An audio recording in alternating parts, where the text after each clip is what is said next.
Sistem perpajakan Turki. Turki memiliki sistem perpajakan yang modern dan terstruktur. Pajak di Turki dikelola oleh Kementerian Keuangan dan Direktorat Jenderal Pendapatan atau Revenue Administration.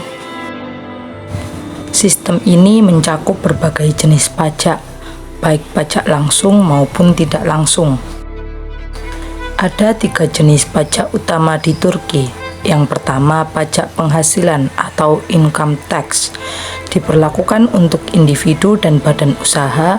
Tarif pajak penghasilan orang pribadi bersifat progresif, mulai dari 15% hingga 40%, dan pajak penghasilan badan corporate income tax dikenakan tarif 20%, namun bisa berubah tergantung kebijakan fiskal tahunan. Yang kedua, ada pajak pertambahan nilai, dikenakan atas barang dan jasa, dan tarif standar adalah 18%, tapi ada tarif lebih rendah 8% atau 1% untuk produk tertentu seperti makanan pokok atau obat. Yang ketiga adalah pajak khusus konsumsi atau special consumption tax, dikenakan atas barang tertentu seperti kendaraan bermotor, alkohol, tembakau, dan produk mewah. Ciri khas sistem pajak Turki. Yang pertama, Turki menggunakan sistem self-assessment, artinya wajib pajak menghitung dan melaporkan sendiri kewajiban pajaknya. Yang kedua, pemerintah Turki juga telah menerapkan sistem e-taxation seperti e-invoice dan e-arsif untuk meningkatkan transparansi dan efisiensi. Yang ketiga adalah terdapat insentif pajak bagi investor asing dan sektor tertentu seperti teknologi dan ekspor. Perbandingan sistem perpajakan Indonesia dan Turki. Aspek jenis pajak utama di Indonesia: PPH, PPN, PBB, dan bea materai. Di Turki, income tax, VAT, special consumption tax.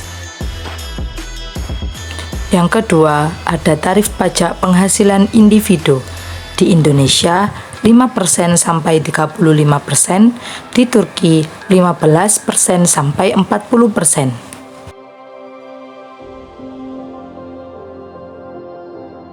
Yang ketiga, ada sistem pemungutan.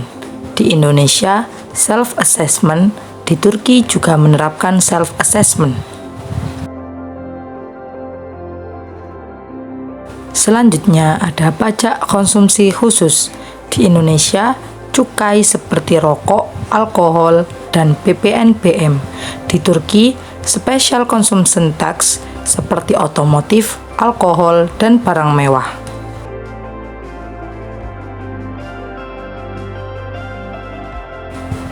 Yang terakhir, ada sistem digital.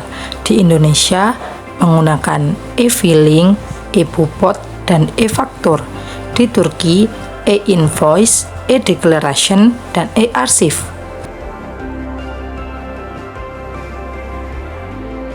Tarif pajak di Turki umumnya sedikit lebih tinggi untuk individu, tetapi pajak badan lebih rendah dibanding di Indonesia. Kedua negara tersebut menggunakan sistem self-assessment dan digitalisasi pajak. Namun, Turki lebih maju dalam penerapan sistem e-invoicing nasional.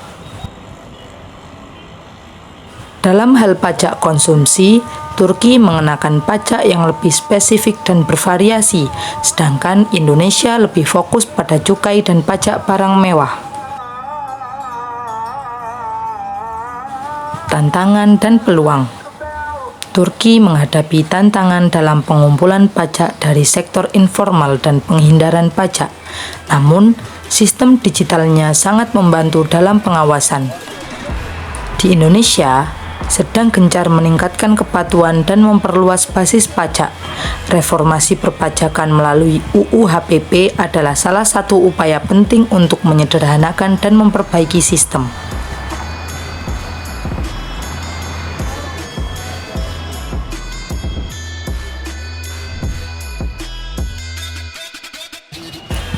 Kesimpulannya adalah sistem perpajakan Turki dan Indonesia sama-sama memiliki kelebihan dan kekurangan. Keduanya sedang berupaya menuju sistem yang lebih transparan, digital, dan ramah wajib pajak.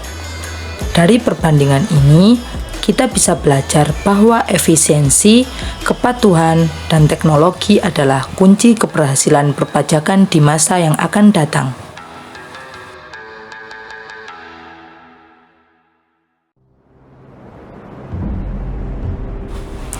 Selain memahami perbedaan tarif dan jenis pajak, penting juga bagi kita untuk melihat bagaimana sistem perpajakan mencerminkan kondisi ekonomi dan kebijakan fiskal masing-masing negara.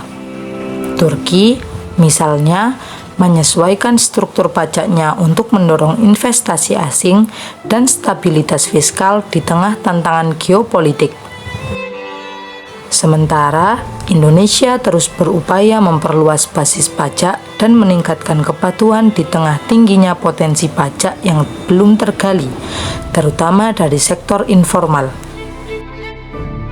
Perbandingan ini menunjukkan bahwa tidak ada sistem pajak yang sempurna, tetapi setiap negara dapat saling belajar dan mengadopsi praktik terbaik untuk menciptakan sistem perpajakan yang adil, efisien, dan berkelanjutan.